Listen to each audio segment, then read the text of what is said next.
البشير والنذير الذي تنفتح به أبواب الخير وتنغلق به أبواب الشر وعلى آل الأطهار وأصحاب الأخيار اللهم صل وسلم على سيدنا محمد البشير والنذير الذي تنفتح به أبواب الخير وتنغلق به أبواب الشر وعلى آل الأطهار وأصحاب الأخيار اللهم صل وسلم على سيدنا محمد البشير والنذير الذي تنفتح به أبواب الخير وتنغلق به أبواب الشر وعلى آل الأطهار وأصحاب الأخيار اللهم صل وسلم على سيدنا محمد البشير والنذير الذي تنفتح به أبواب الخير وتنغلق به أبواب الشر وعلى آل الأطهار وأصحاب الأخيار لا إله إلا أنت سبحانك إني كنت من الظالمين لا إله إلا أنت سبحانك إني كنت من الظالمين لا إله إلا أنت سبحانك إني كنت من الظالمين أعوذ بكلمات الله التامة من شر ما خلق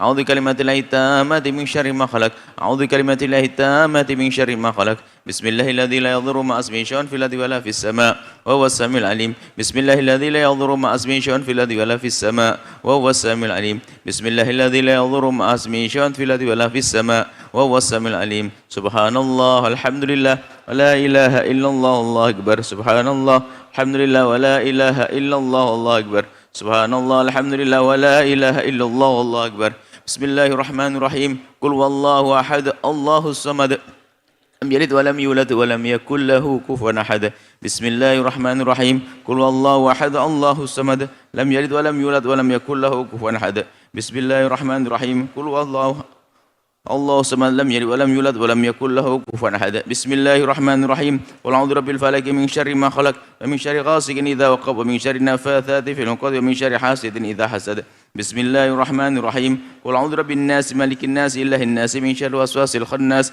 الذي يوسوس في صدور الناس من الجنة والناس بسم الله الرحمن الرحيم الحمد لله رب العالمين الرحمن الرحيم مالك يوم الدين إياك نعبد وإياك نستعين اهدنا الصراط المستقيم صراط الذين أنعمت عليهم غير المغضوب عليهم ولا الضالين آمين آمن الرسول بما أنزل إليه من ربه والمؤمنون كل آمن بالله وملائكته وكتبه ورسله لا نفرق بين أحد من رسله فقالوا سمعنا وأطعنا غفرانك ربنا وإليك المصير لا يكلف الله نفسا إلا وسعها لها ما كسبت وعليها ما اكتسبت ربنا لا تؤاخذنا إن نسينا وأخطأنا ربنا ولا تحمل علينا إسرا كما حملت على الذين من قبلنا ربنا ولا تحملنا ما لا طاقة لنا به واعف عنا واغفر لنا وارحمنا أنت مولانا فانصرنا على القوم الكافرين.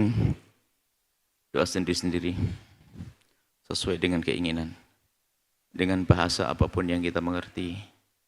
Sungguh Allah Maha Tahu.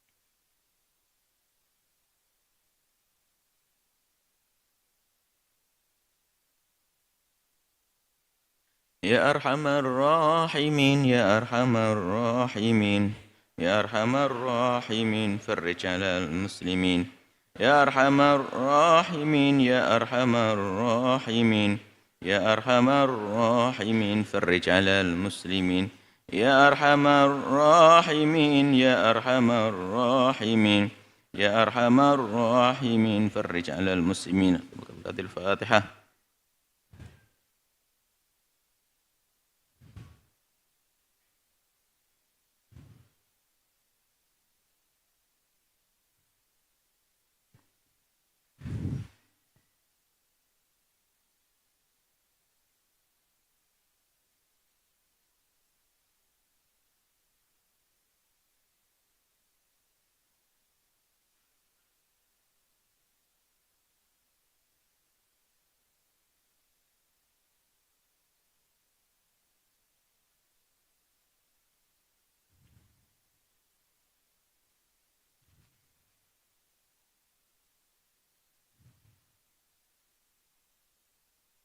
Bismillahirrahmanirrahim. Assalamualaikum warahmatullahi wabarakatuh.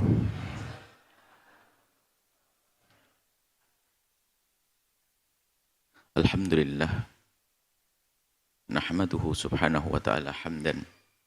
Yuwafi ni'amahu wa yukafi mazidah.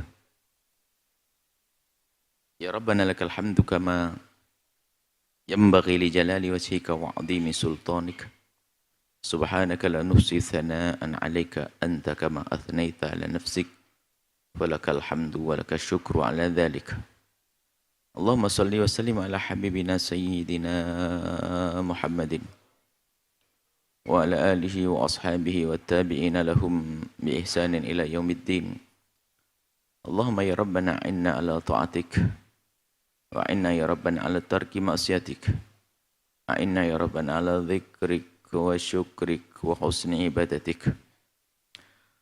Allahumma ya Rabbana wa ya ghafiral dhunubi ighfiri dhunub wa ya mufarrijal kurubi farrijal kurub wa ya satiral uyub bisturil uyub ya allamal ghuyub bi barakatil habibil mahbub urzuqna ya Rabbana taubata qabla al-maut wasyahadata 'inda al-maut wal jannata ba'da al-maut.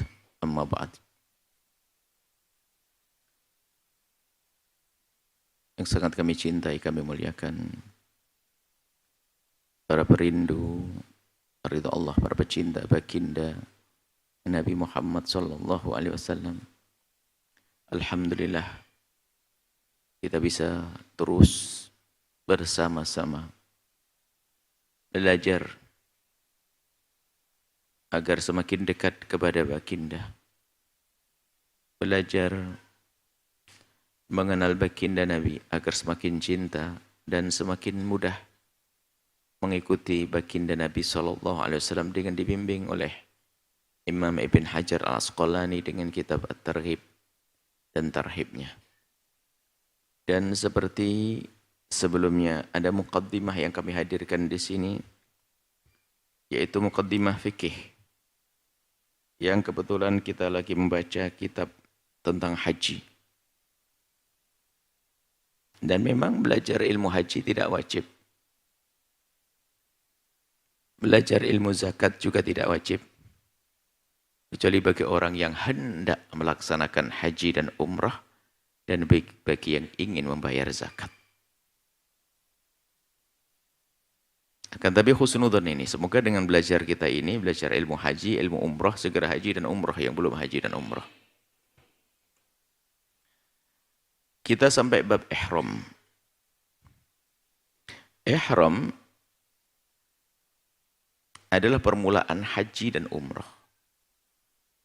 Ihram adalah berniat memulai haji atau umrah pada waktu dan tempat tertentu. Waktunya tertentu, tempatnya tertentu. Waktu yang telah ditentukan dan tempat yang ditentukan itu namanya miqat. Disebutkan bahwa permulaan amal haji dan umrah adalah ihram. Permulaan amalan haji dan umrah adalah ihram. Dalam pembahasan ihram ada beberapa hal yang harus diperhatikan. Pertama, hukum ihram bagi orang yang datang dari luar Makkah. Kemuliaan Makkah, Masjidil Haram. Maka bagi siapapun yang memasuki Makkah, maka di situ ada perbedaan para ulama. Sebagian mengatakan wajib ihram. Apakah untuk haji di saat bulan haji, kemudian haji, atau hanya sekedar untuk umrah. Ada perbedaan pendapat tentang hukum ihram bagi orang yang datang dari luar Mekah. Jadi nggak boleh kita datang ke Mekah hanya sekedar nyelonong begitu saja. Ada aturan-aturannya. Pendapat pertama menurut jumhur ulama dari madhab Hanafi, Maliki dan Hambali, bukan madhab Syafi'i, adalah wajib. Jadi kapan masuk Makkah wajib ihram. Karena wajib menjadi berat. Tentunya jika ada uzur beda nanti. Bagi siapapun yang datang dari luar mikot. Jadi kalau kita dari sini, kemudian melewati mikot, makan tempat Yalamlam, maka menurut madhab Hanafi, Maliki, Hambali, wajib niat ihram. Wajib niat ihram. Kemudian diselesaikan tentunya dengan umrah. Kalau haji ya haji. Pendapat yang kedua adalah menurut pendapat dalam madhab Syafi'i bahwa niat ihram bagi orang yang datang dari apa? Bahwa niat ihram bagi orang yang datang dari luar mikot adalah sunnah. Ini ringan. Supaya kalau kita ingin ke sana bukan berkeinginan untuk umrah, sah tidak harus melakukan umrah. Ada orang datang bukan untuk hajat umrah. Hanya ingin datang saja. Tapi menurut madhab Imam Abu Hanifah dan madhab Imam Malik dan madhab Imam Hambali, tujuannya apapun, pokoknya kalau masuk harus umrah. Bagi kaum pria mengenakan baju ihram, kemudian melakukan tawaf, sa'i, selesai. Kemudian ada penjelasan lain tentang hal ini. Berkenaan dengan waktu atau mikot zamani. Waktunya, mikot zamani, kapan waktunya haji dan kapan waktunya umrah. Mikot zamani adalah waktu untuk melaksanakan ibadah haji dan umrah.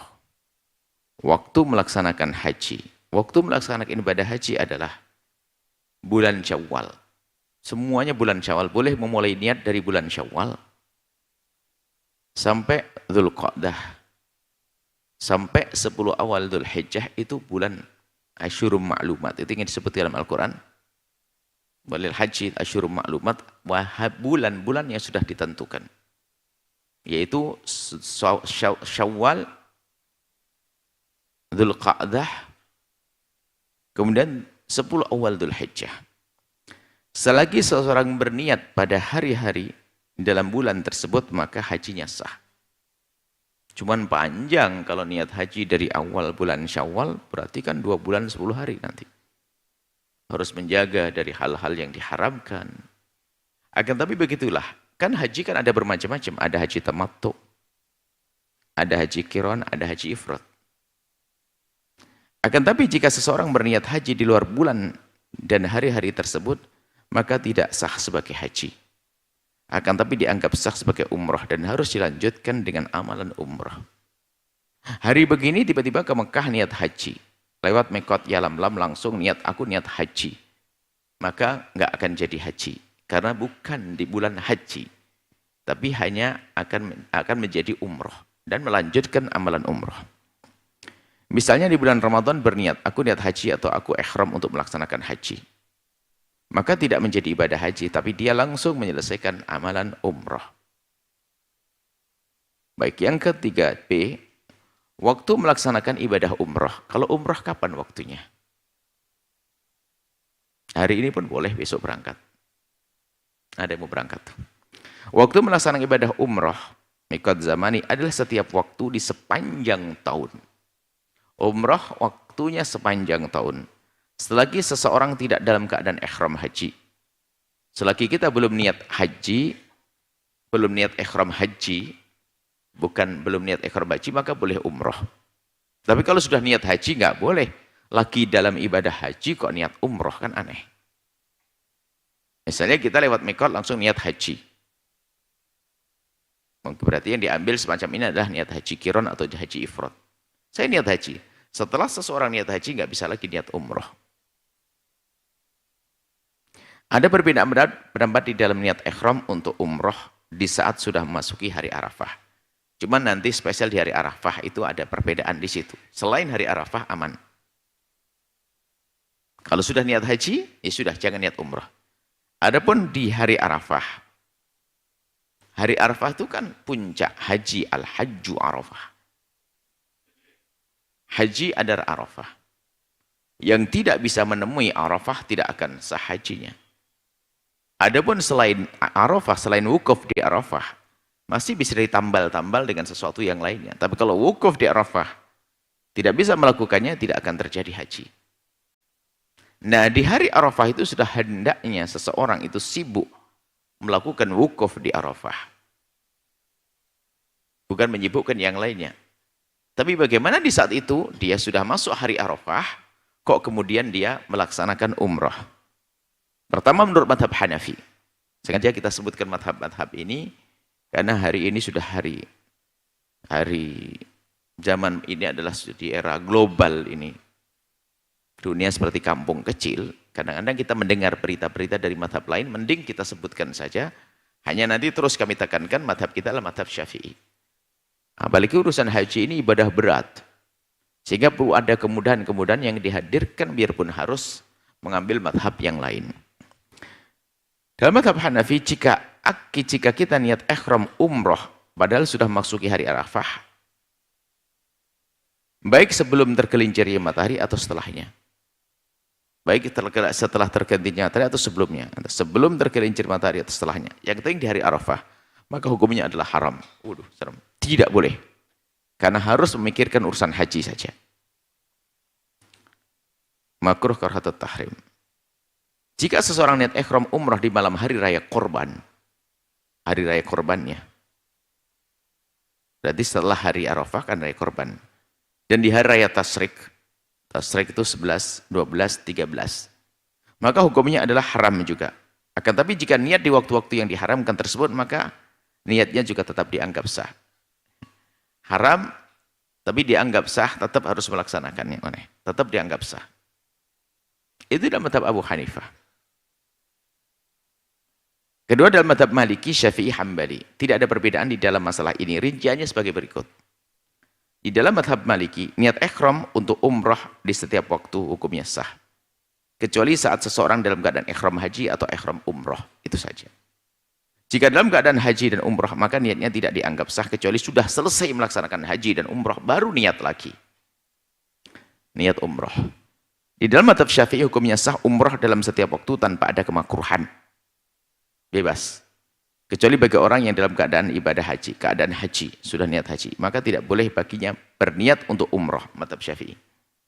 Begitu juga jika dalam keadaan umrah tidak boleh niat umrah lagi, suka umrah ke umrah lagi.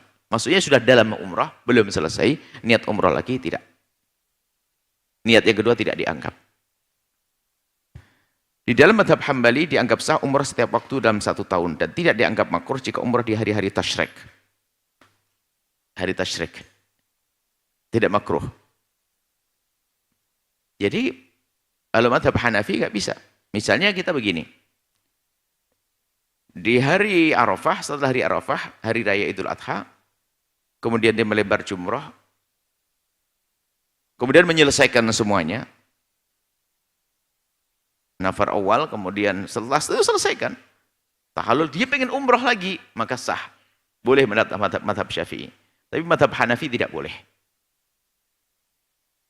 Ini adalah perbedaan. Dan tentunya sederhana, ini hanya masalah ilmu saja, adalah amalan-amalannya adalah sederhana. Hanya ini kami tulis, ini buku ini kami tulis biar memang untuk panduan sebagian para pembimbing agar mereka tidak merepotkan para jamaahnya. Sebab ketidakmengertian tentang ilmu haji dan umrah yang jadi korban adalah jamaah. Sehingga ibadah yang seharusnya mudah, nyaman, itu menjadi berat dan menyiksa. Karena apa? Karena kurangnya ilmu. Semoga Allah memberikan kepada kita ilmu yang manfaat. Sekira haji dan umrah. Baik, kita langsung kepada kitab At-Targhib wa Tarhib. At-Targhib wa Tarhib. Kita sudah sampai kepada bab faslun fi zakatil huliyyi wa ma jaa fi dhammit tahalli bidh-dhahab.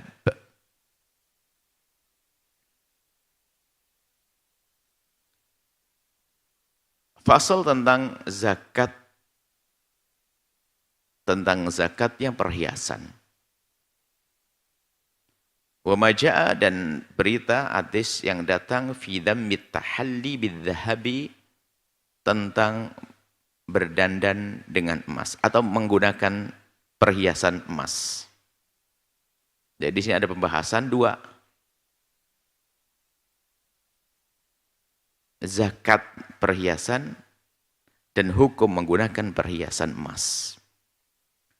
An Uqbah bin Amir radhiyallahu taala anhu, dari Sayyidina Uqbah bin Amir, semoga Allah senantiasa memberikan keridhaan kepadanya, anna Rasulullah, sesungguhnya baginda Nabi Muhammad SAW kana yamna'u ahlahu, baginda Nabi melarang keluarga beliau, istri-istri beliau, al-hilyata, perhiasan, wal harira, dan sutra. Wa yaqulu, dan beliau bersabda, in kuntum, beliau menyebut firman Allah, beliau bersabda, wa yaqulu, dan beliau bersabda, in kuntum tuhibbuna hilyatal jannati wa hariraha fala talbasuhuma fid dunya. Kalau kalian wahai keluargaku ingin mengenakan perhiasan surga nanti, maka hendaknya jangan kau gunakan ini perhiasan di dunia. Larangan menggunakan perhiasan. Ini satu hadis yang disebutkan oleh Imam Ibn Hajar al-Asqalani. Akan tapi hadis Nabi tidak hanya satu. Di sana ada namanya nasah dan mansuh. Dan dalam masalah hal ini, hadis ini adalah hadis yang sudah dihapus. Bahkan ulama bersepakat bahwasanya hadis ini dihapus hukumnya. Karena apa? Di sana banyak riwayat-riwayat yang memperkenankan perempuan menggunakan perhiasan. Kita bahas dulu perhiasan bagi kaum pria. Perhiasan bagi kaum pria menggunakan emas hukumnya adalah haram. Kaum pria mengenakan emas adalah haram. Jadi anak kecil yang belum balik dalam mazhab kita Imam Syafi'i. Adapun wanita menggunakan emas tidak haram. Selesai. Selagi tidak haram kan tidak dosa. Baru nanti pembahasan zakat setelah pembahasan itu. Maka nanti ada namanya perhiasan yang haram. Kalau ada seorang laki-laki pakai gelang emas, maka wajib zakat. Sudah haram menggunakannya dan dia wajib zakat. Tapi bagi perempuan yang menggunakan perhiasan, maka perhiasan yang dibeli oleh seorang perempuan untuk dipakai, untuk berdandan, maka dibahas oleh para ulama. Jumhur ulama dari mazhab kita, Imam Syafi'i, Imam Malik, Imam Hambali, bahwasanya perhiasan emas bagi wanita, selagi di saat membelinya adalah untuk dipakai, biarpun ternyata makainya hanya bulan hari raya saja, atau ada pengantin, maka tidak wajib zakat. Dan kalau kita mendengar fatwa beberapa orang, ya sah mereka berfatwa, karena orang ulama dulu juga ada yang mengatakan wajib kok dari mazhab Hanafi. Dan juga pendapat qaul dari mazhab Syafi'i. Tapi yang dikukuhkan, dan menurut jumhur ulama, bahwa jika Anda seorang wanita membeli emas sebanyak apapun, jika waktu Anda membeli ada niat untuk menggunakannya, untuk berdandan, dandan yang halal tentunya. Dandan yang halal adalah ya, bukan untuk niat yang jelek. Ya, untuk menyenangkan suami, untuk berhias, untuk mempercantik diri seorang wanita kan sah untuk mempercantik diri. Bukan untuk pamer. Kalau pamer, haram pamernya nanti. Yang jelas kalau ada seorang wanita membeli emas, perhiasan emas, kemudian tujuannya untuk dipakai, maka sebanyak apapun yang ia beli tidak wajib zakat. Tapi kalau dia ngomong, wah saya mau beli emas, kenapa? Investasi deh. Maka kalau sudah ngomong begitu, dan bukan tujuan untuk memakainya, maka wajib mengeluarkan zakatnya. Termasuk yang menyimpan selain daripada perhiasan, kaum pria, wanita, emas yang dibentuk dalam bentuk dinar, itu bukan perhiasan. Maka karena itu bukan sebuah perhiasan, disimpan dalam bentuk dinar, itu wajib zakat. Jelas? Zakat, nah kemudian kaum pria, kalau seorang laki-laki membeli perhiasan, maka sah membeli perhiasan. Bukan memakai perhiasan. Kita laki-laki beli kalung, beli gelang dan sebagainya, sah. Syaratnya pertama tidak dipakai. Kemudian apa? Maka wajib zakat. Kenapa enggak ada perhiasan bagi laki-laki?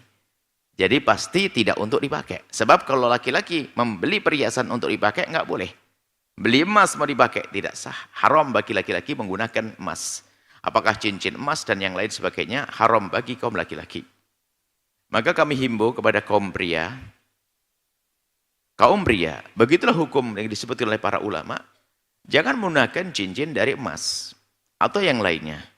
Sudahlah, berikan pada istri tercinta, selesai. Dapat pahala, Anda tidak dosa dengan menggunakan emas, yang kedua Anda dapat pahala nyenangkan istri.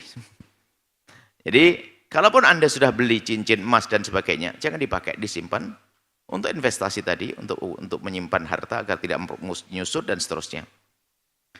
Ini adalah masalah perhiasan emas. Dan bagi yang wajib, jadi kaum pria kalau beli emas, kita kaum laki-laki punya emas, maka wajib zakat. Tentunya dengan ketentuan, zakat wajib dikeluarkan setelah berputar 1 tahun. Berputar 1 tahun.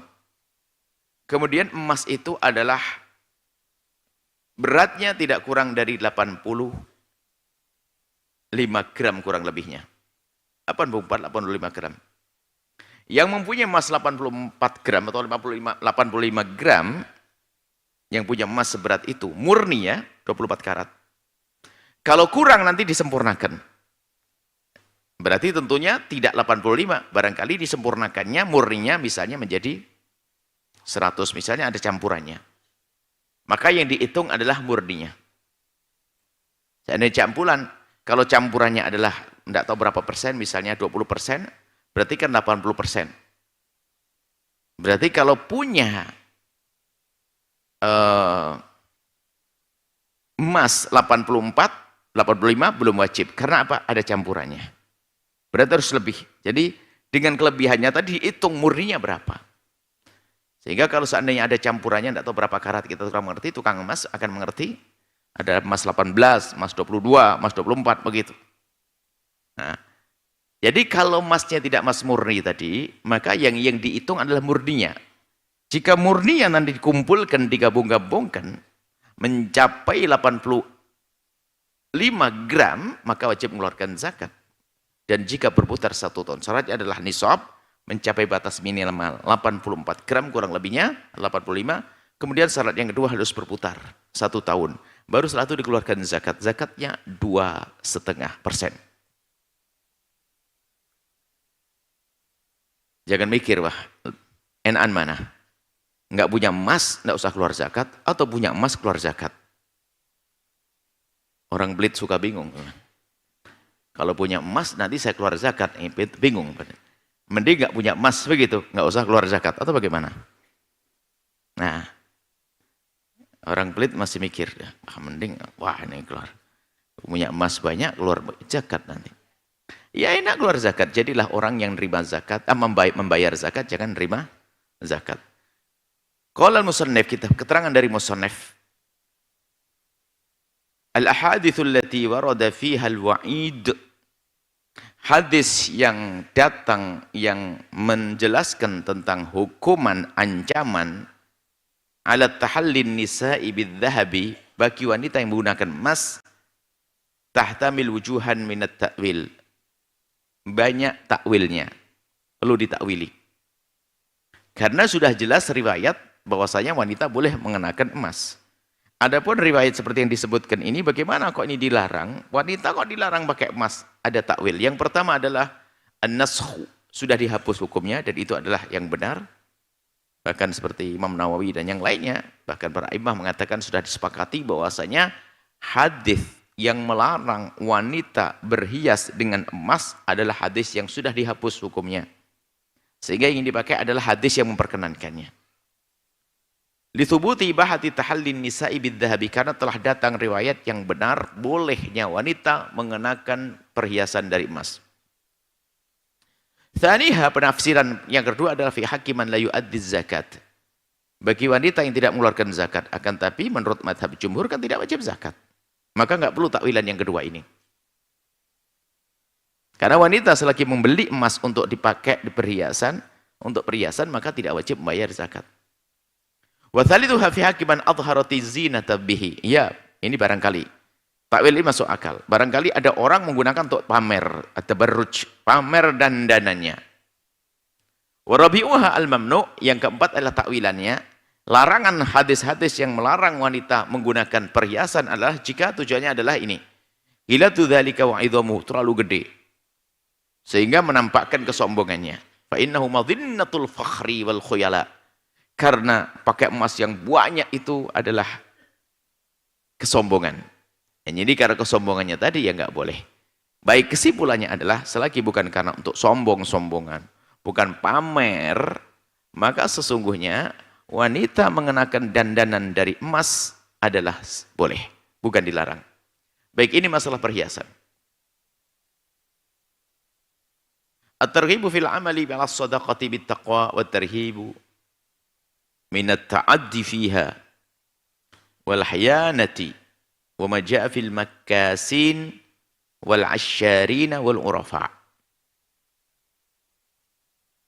Tarhib, himbauan fil amali ala shadaqati, orang bekerja di dalam urusan zakat, menjadi amil zakat. Ini dihimbau. Sebuah keutamaan. Dengan catatan bittaqwa, ada takut kepada Allah. Karena takut kepada Allah dia tidak akan salah-salah. Dia takut kepada Allah tidak akan zalim. Dan kita perlu, ini penting sekali. Makanya tugas ini penting. Tapi kalau enggak, Masya Allah, kepeleset. Dalam sekali nerakanya. Wa tarhib, dan peringatan minat ta'addi dari berbuat zalim fiha dalam urusan zakat. Wal khiyanati, dan khiyanah. Khiyanat dalam urusan zakat. Khiyanat dari dua sisi. Khiyanat saat mengambil, khiyanat saat memberi. Wa ma jaa fil makasin, makasin wal asyar itu kurang lebih sama. Adalah pemungut harta, mewakili negara, mengambil harta dari orang lain, dari umat yang tidak diizinkan oleh agama. Pungutan liar yang tidak diizinkan oleh agama. Mohon maaf, kita bicara agama. Sehingga orang Islam sudah wajib bayar zakat. Sudah. Kalau ada pungutan selain itu, namanya ini adalah maks. Al-maksu. Baik, ini hukumnya kita jelaskan setelah ini. Kita baca hadisnya. Wa ma jaa fil makas wa asyar wal urafa. Urafa ini adalah orang yang memberikan informasi kepada pimpinan hingga menjadi sebab pimpinannya berbuat zalim, menjelaskan cerita tentang keadaan rakyat tapi tidak semestinya. Ngomong rakyat tenang, cukup, kenyang semuanya, tak taunya masih kurang. Akhirnya dari pihak pemerintah tidak menurunkan dana kepada mereka. Ini juga zalim. Atau mau menyatakan bahwa rakyat pada kurang ajar sehingga diserang, sehingga menerima hukuman dari atasan pemerintah, maka itu adalah juga haram.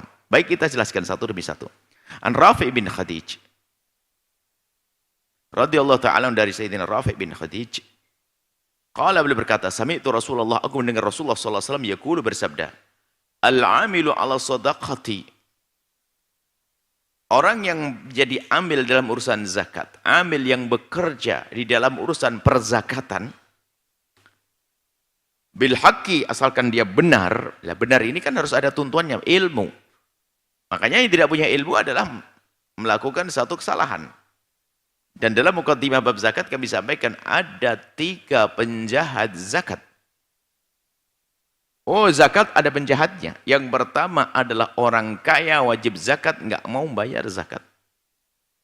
Penjahat zakat yang kedua adalah orang yang tidak berhak menerima zakat, dia mengaku aku berhak menerima zakat.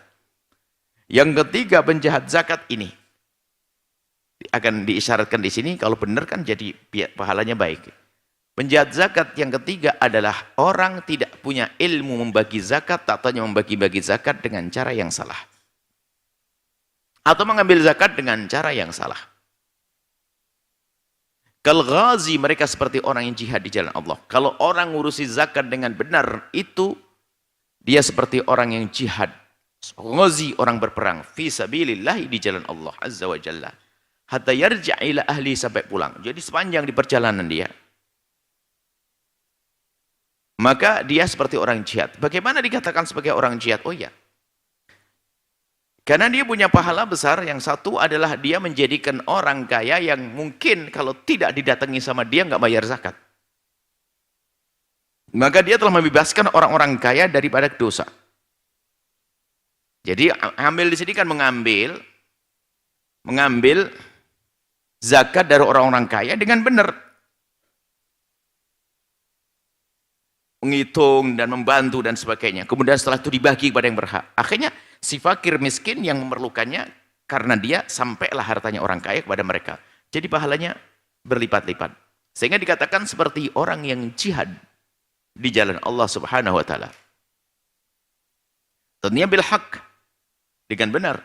Kalau tidak dengan benar, Masya Allah musibah. Makanya kami ingatkan, penjahat zakat diantaranya adalah pengurus zakat, panitia zakat yang tidak punya ilmu. Tidak boleh kita zalim kepada orang kaya, juga tidak boleh zalim kepada mustahikin, kepada orang yang berhak, kepada orang fakir. Zalim nggak boleh. Selagi tidak wajib zakat, jangan katakan wajib zakat, haram hukumnya. Ya, seperti mungkin ada orang punya perkumpulan keren, orang-orang kaya, zakat fitrahnya 1 karung, nggak boleh. Tetap 2,5 kilo. Termasuk yang sering kita dengar di akhir-akhir ini ada zakat jual aset. Ini termasuk zalim, hati-hati wahai para pengurus zakat. Orang jual aset tidak wajib mengeluarkan zakat biarpun dia mendapatkan uang miliaran rupiah karena jual miliknya sendiri, bukan jual beli. Ini kita perhatikan ada di beberapa selebaran, ya, yang ternyata di situ tercatat selebaran masalah zakat sebenarnya atau semacam majalah itu kita diberi. Kita membaca ternyata ada orang jual aset kena 2,5%. Waduh. Kalau Anda jual aset, Anda jual tanah dengan laku 10 miliar, tidak wajib mengeluarkan zakat karena Anda jualan tanah bukan jual beli tanah. Anda jualan tanah, tidak wajib mengeluarkan zakat. Lihat, jualan tanah. Dan ini termasuk mengambil zakat dari orang kaya yang tidak wajib zakat, hukumnya juga haram dosa. Berarti bukan bil haq, tidak dengan cara yang benar. Hati-hati wahai pengurus zakat. Kemudian menyalurkan zakat kepada tempat yang salah. Tidak berhak menerima zakat, kita beri zakat, haram hukumnya. Tentunya, nah ini harus kita perhatikan kepada siapa zakat akan kita berikan. Kita pelajari dulu. Atau paling tidak ada dhon, ada dugaan. Dugaan fakir, dugaan miskin, dugaan dia punya utang. Atau kita tahu punya utang. Dia tahu seorang punya utang. Kita beri zakat dan seterusnya. Ibnu Sabil terputus di tengah jalan, kehabisan bekal. Atau orang di medan laga jihad, yang belum mendapatkan gaji dari negara dan seterusnya.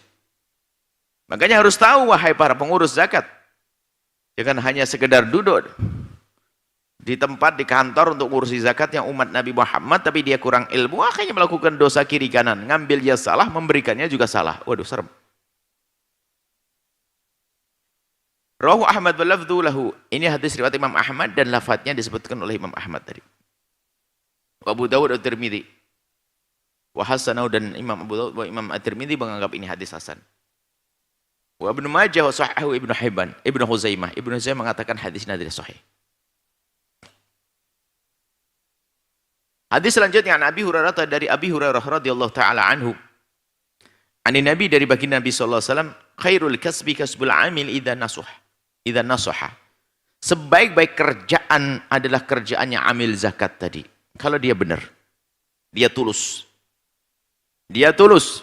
Hati-hati, Masya Allah. Maka siapapun yang bekerja di badan zakat ini, badan amil zakat, Anda bersyukur karena itu pekerjaan istimewa. Tapi tolong jujur.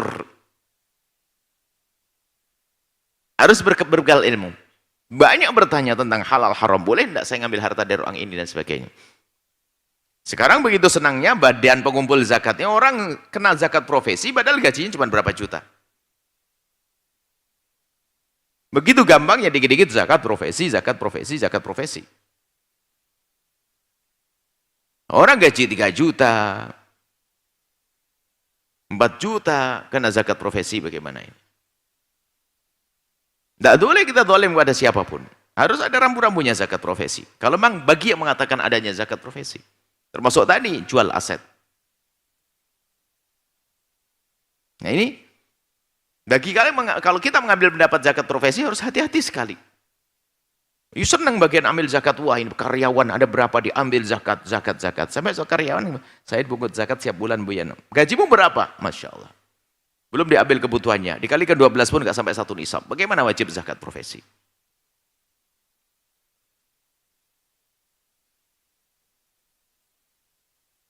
4 juta, 3 juta, 5 juta bahkan misalnya. Itu kan hari ini ya, di tahun ini. Sebab setiap tahun berbeda-beda. Kita pulang dari sekolah dulu, karena cukup waktu lamanya, jadi nggak tahu kenaikan perubahan nilai. Ini kan jadi harus tahun ini. Jangan nanti ini ceramah ini didengar 10 tahun yang akan datang, beda nilainya nanti kan kacau. Baik. Seperti itu. Hati-hati masalah urusan zakat. Hei para panitia zakat, takutlah kepada Allah. Jangan zalim kepada orang yang membayar zakat dan jangan zalim kepada orang yang terima zakat. Pahalanya benar, pahalanya bagus, pahalanya besar. Kalau Anda, saya katakan khairul kasbi, sebaik-baik usaha untuk mencari rezeki bagi orang yang menjadi amil.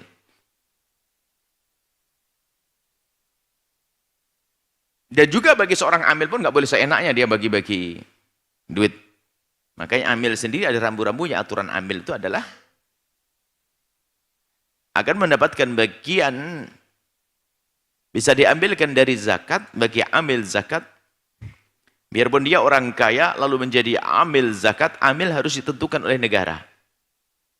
Bukan pembentukan panitia di sebuah tempat lalu jadi amil zakat, hati-hati di situ. Negara yang mengukur butuhnya berapa karyawan dan sebagainya.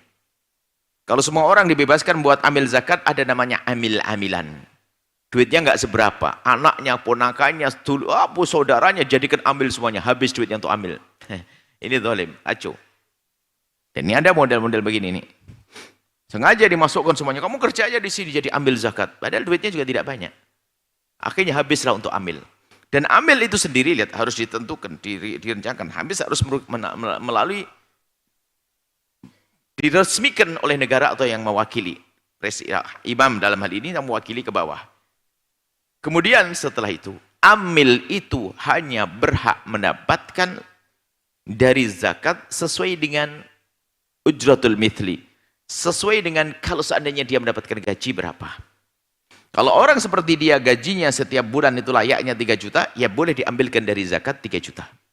Bukan seenaknya sendiri, bagi-bagi semaunya sendiri, Masya Allah. Bapaknya direktur badan zakat. Anaknya wakil.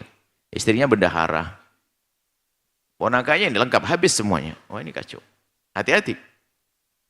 Dan mungkin saja terjadi. Maka dari itu amil harus ditentukan oleh negara yang bisa mengukur butuh dan tidak perlu dan tidak perlunya kepada orang. Misalnya kalau jatahnya 5 sudah jangan ditambah. Jatahnya 3 karyawan ya 3. Wan Abdullah bin Buraidah an abihi an Nabi sallallahu alaihi wasallam, dari baginda Nabi sallallahu alaihi wasallam, dari Sayyidina Abdullah bin Buraidah, man ista'malnahu ala amalin. Ini lebih meluas lagi. Man ista'malnahu ala amalin. Barang siapa yang telah aku berdayakan dalam satu pekerjaan. Farazaqnahu, kemudian kami beri gaji. Hati-hati. Sudah dapat gaji, fama akhadha ba'da dzalika faghulul. Barang siapa yang mengambil lebih dari itu namanya ghulul. Ghulul itu adalah mengambil sesuatu yang bukan haknya, bukan miliknya, dan ini ada urusan dengan negara. Mengambil barang negara, barang milik negara. Ini gambarannya kalau ghulul dulu begini. Ghulul itu adalah lebih banyak digunakan bagi orang yang mengambil rampasan perang sebelum diserahkan kepada amir, kepada pimpinan. Itu ghulul dosa besar. Ghulul dosa besar. Tapi kalau kita perluas maknanya, ghulul adalah seperti korupsi, duit negara dicolong. Hukuman besar ini, dosa besar, minal gabair. Dia sudah dapat gaji dari negara, masih ada mau potong, enggak tahu potong apa itu. Bermacam-macam. Kresto aja minta kwitansi kosong, mau nambah sendiri, modelnya itu ghulul. Kalau disuruh belanja, misalnya kita tugas dari negara, termasuk bukan saja urusan negara, lembaga dan sebagainya. Kalau tugas kita sudah dapat gaji negara, tugas kita belanja harus kita belanja, menawar dan sebagainya. Bukan malah numpang di situ, sambil lirik-lirikan sama yang punya toko, biar dapat tambahan. Nah ini kurang ajar namanya. Sama dalam lembaga pesantren atau masjid, pengurus masjid rupanya apa? Numpang, beli semen. Misalnya 1 DO itu atau 7 juta aslinya. Cuman dia sambil kedip ini 7,5 juta. Setengahnya buat dia. Nah, boleh. Rumah makan habis 700.000 suruh nambah sama kasirnya. Tulis 1 juta. Nah ini 700. Biar masuk ke negara nanti minta lebih. Wah ini model-model begini. Ghulul. Haram dosa besar. Ini disebutkan. Khianat. Ghulul itu artinya khianat. Ghulul pada dasarnya artinya khianat. Ngurusi pondok suruh belanja. Numpang di situ. Numpang harga. Sayur harganya 500. Dinaikkan 600. Bukan dia penjualnya, bukan dia membeli numpangkan. Dia ngambil 500 dijual, wong dia tuh dapat tugas, sudah dapat uang barokah kalau di pondok. Kalau di negara dapat gaji, sudah dapat gaji masih numpang, haram.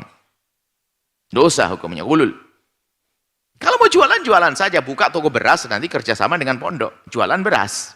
Kalau pondok mau beli, kalau enggak ya sudah, kan begitu. Tapi enggak, ini numpang.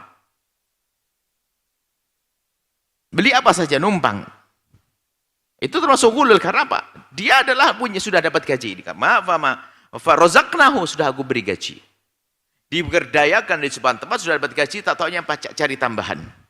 Dengan mengambil kelebihan, membuat menumpangkan harga itu haram. Nah, gambarannya ini yang banyak adalah ini. Beli sayur dinaikkan, ini naikkan. Enggak boleh. Jualnya pun menaikkan juga enggak boleh loh ya. Bukan barangmu kok. Mengambil gak boleh menaikkan. Tadi gambarannya begini. Lirik-lirikan sama penjual mobil, belikan mobil untuk pondok. Hasilnya 7 juta, 70 juta. Ya sudah, sepakat ya 70 juta. Cuman dinaikkan nanti saya akan jual ke pondok 75 ya. Akhirnya masuk ke pondok 75 juta, dia dapat 5 juta. Kok bisa dia? Haram dia ghulul. Karena apa? Sesungguhnya dia itu sudah dapat gaji.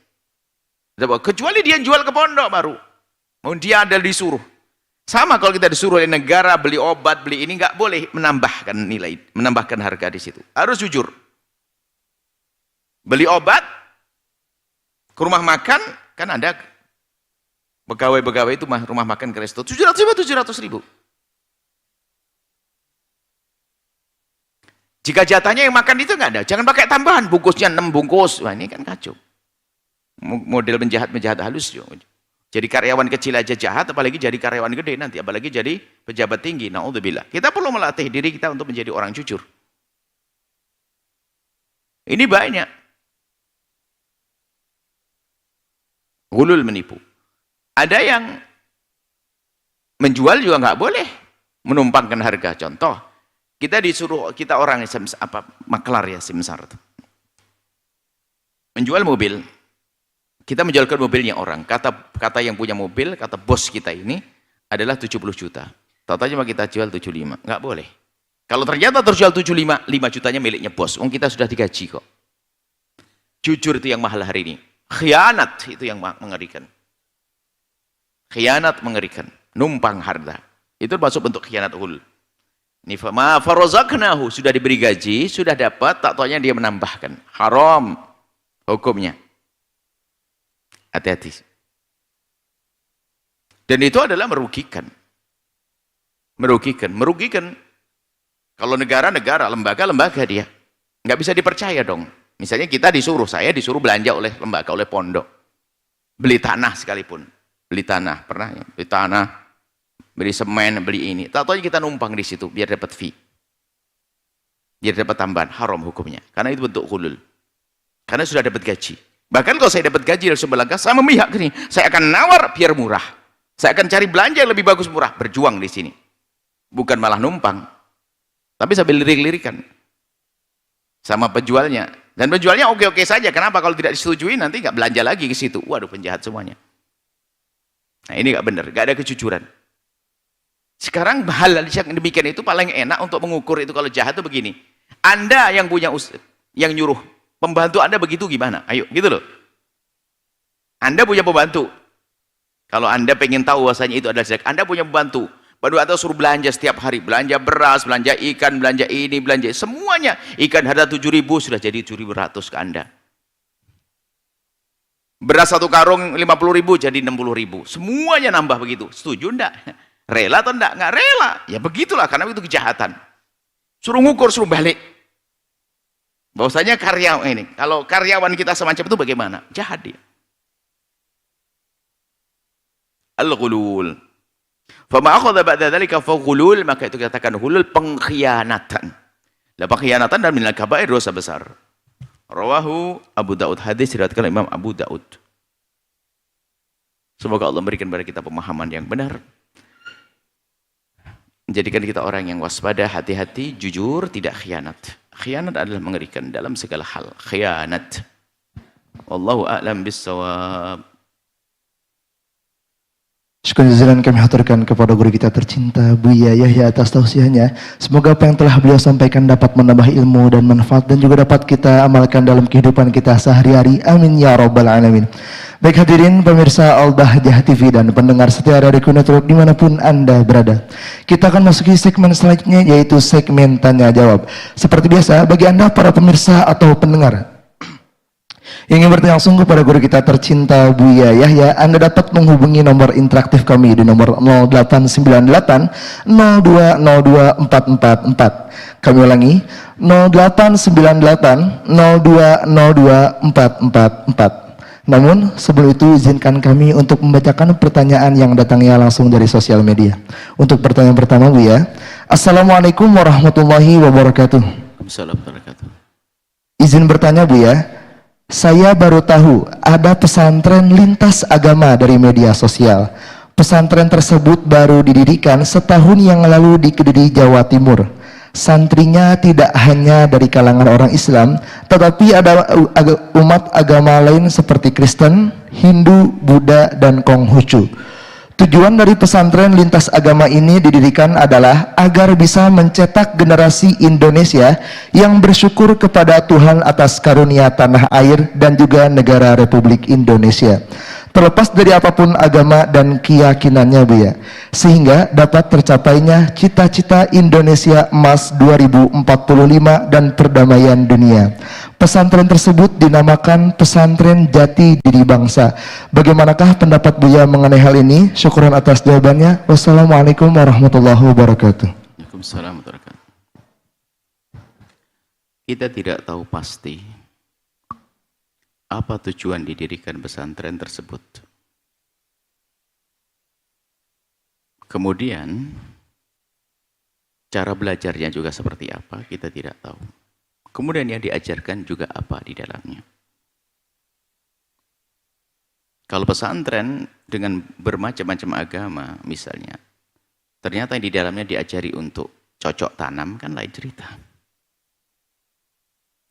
Tapi kalau yang diajarkan adalah misalnya mencampur adukkan agama, itu malah menyusahkan.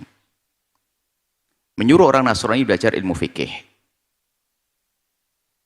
orang Buddha belajar ilmunya agama Nasrani, itu bukan hal yang baik, seolah-olah baik, tidak seperti itu. Kalau membangun toleransi, justru kalau ingin bangun toleransi, adalah justru kembali kepada agama masing-masing. Kita sebagai seorang muslim, nggak usah diragukan lagi, bahasanya sangat tolerir. Dan mayoritas negeri kita adalah kaum muslimin. Jadi kalau ingin membangun toleransi, kebersamaan adalah cukup kita kembali kepada agama kita. Bahwa agama kita adalah lakum dinukum waliyatin. Agama yang indah di dalam Islam, indah. Dan tentunya agama Nasrani, kalau memang mereka punya prinsip yang serupa bahwasanya tolerir, maka tentu seorang Nasrani harus berani menampakkan cara beragamanya. Begitu juga orang Hindu dan orang Buddha, cukup kembali pada agama masing-masing dengan menekuni agamanya. Justru yang paling bahaya yang akhir-akhir, mungkin 10 akhir tahun ini, seperukan tentang agamanya semuanya sama. Ini menipu orang, mengatakan semua agama sama. Bagaimana? Wong beda kok dianggap sama. Yang paling bahaya adalah sesuatu yang beda dikatakan sama, orang menjadi bingung karena berbeda. Dianggap oh sama, setelah terjun kok beda. Ini malah menjadi berantem. Wong sama kok beda. Lebih tepat adalah agama Islam beda dengan agama Nasrani. Agama Nasrani beda dengan agama Buddha. Agama Buddha beda dengan agama Hindu. Ini beda. Cuman biarpun berbeda, kita tidak boleh bermusuhan. Itu yang tepat. Bukan dikatakan sama. Oh tidak. Agama Islam beda dengan agama Nasrani. Agama Nasrani beda. Cara konsep ketuhanan juga berbeda. Tapi tidak boleh saling mencaci, saling mengolok. Itu yang perlu. Kalau kita ingin menjadikan agama negeri ini damai, justru kembali kepada agama. Justru orang-orang kurang berpegang pada agamanya, itu yang menjadi masalah. Setelah kita berbeda, perbedaan itu selalu ada, memahami. Jangan disamakan, mohon maaf. Kulit Anda yang sangat putih, lalu disamakan dengan, mohon maaf, saudara kita yang kulitnya adalah tidak terlalu putih. Ya beda. Akan tersinggung, beda kalau dikatakan sama. Suku beda, suku berbeda-beda. Bukankah kita Bhinneka Tunggal Ika berbeda-beda? Mantapkan, yani pastikan kita itu memang berbeda, tapi kita tetap tunggal satu. Enggak boleh bermusuhan, itu yang perlu. Maka Islam, maka tidak mengerti, kita tidak mengomentari tentang pesantren tersebut, tujuannya apa.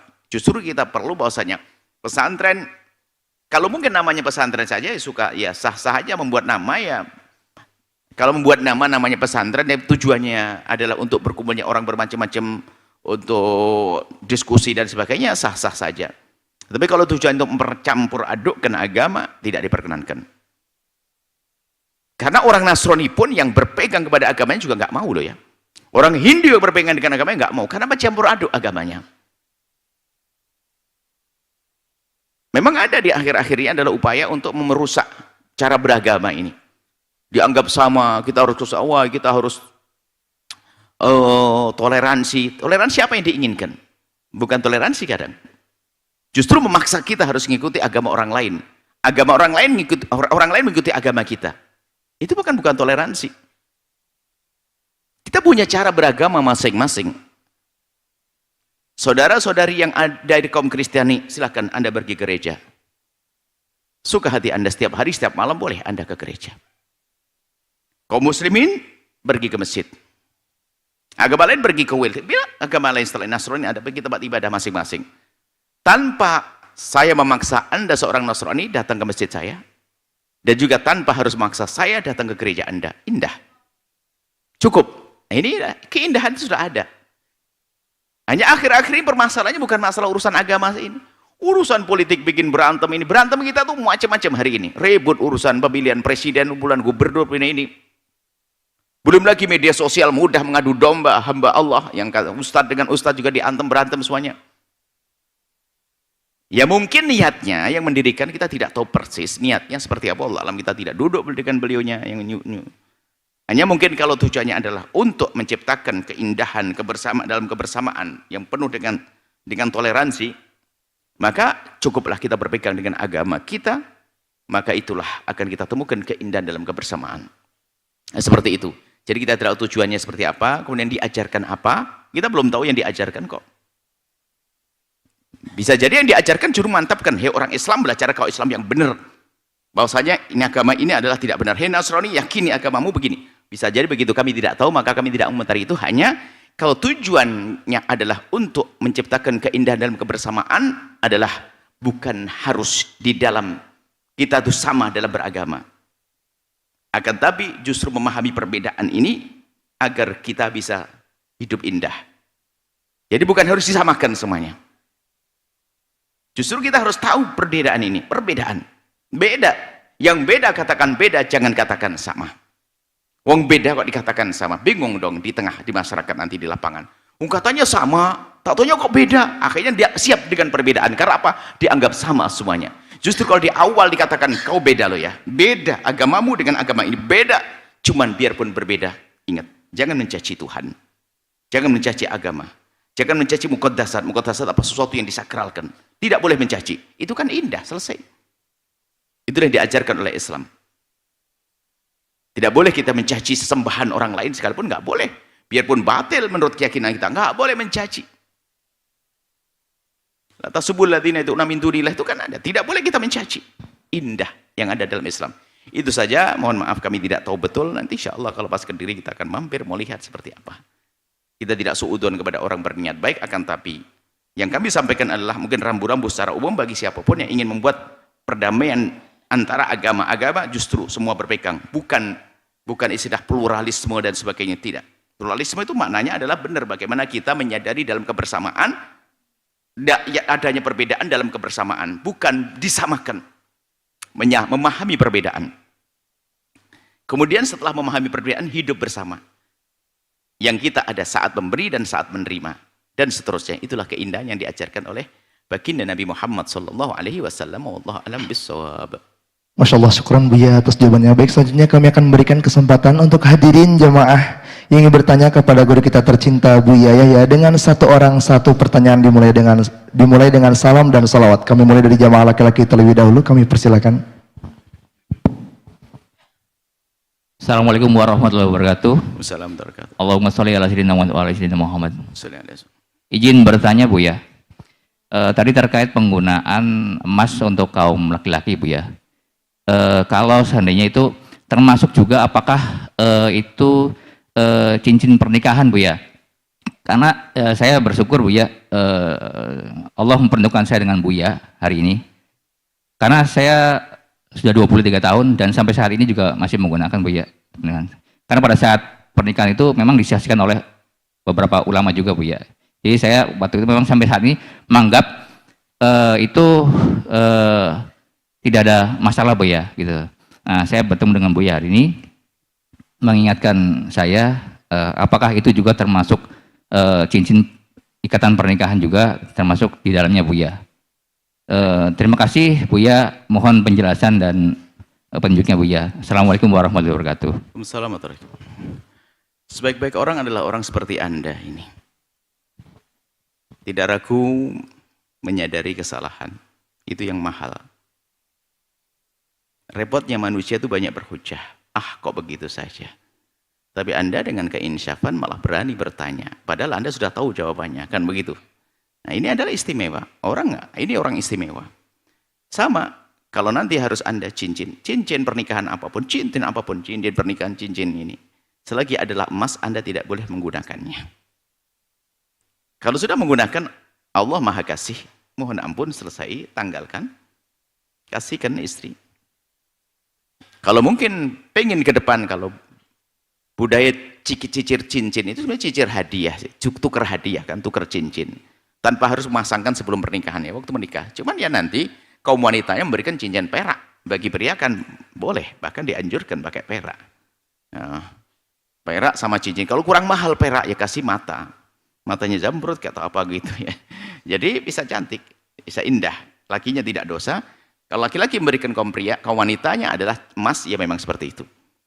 Jadi termasuk cincin pernikahan atau yang lainnya bagi kaum pria adalah tidak diperkenankan. Dan Allah Maha Pengasih, siapapun yang saat ini masih menggunakan emas, kaum pria menggunakan cincin emas atau yang lainnya, tinggal meletakkan, jadikan uang, bisa modal untuk bisnis, nanti insya Allah bakal berkah usahanya. Dan sebaik-baik orang seperti penanya tadi, indah. Kenapa Ong? Kebenaran, ya sudah selesai. Kan bisa pakai cincin yang lainnya, ada perak. Kalau perak sunnah, selain perak adalah mubah, kalau emas adalah haram. Baik seperti itu, insya Allah. Semoga Allah menjaga kita semuanya.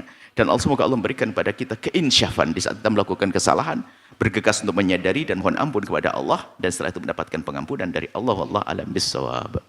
Masya Allah, syukuran Buya atas jawabannya. Baik, selanjutnya kami akan memberikan kesempatan untuk jamaah perempuan yang ingin bertanya dengan satu orang satu pertanyaan. Dimulai dengan salam dan salawat terlebih dahulu. Kami persilahkan.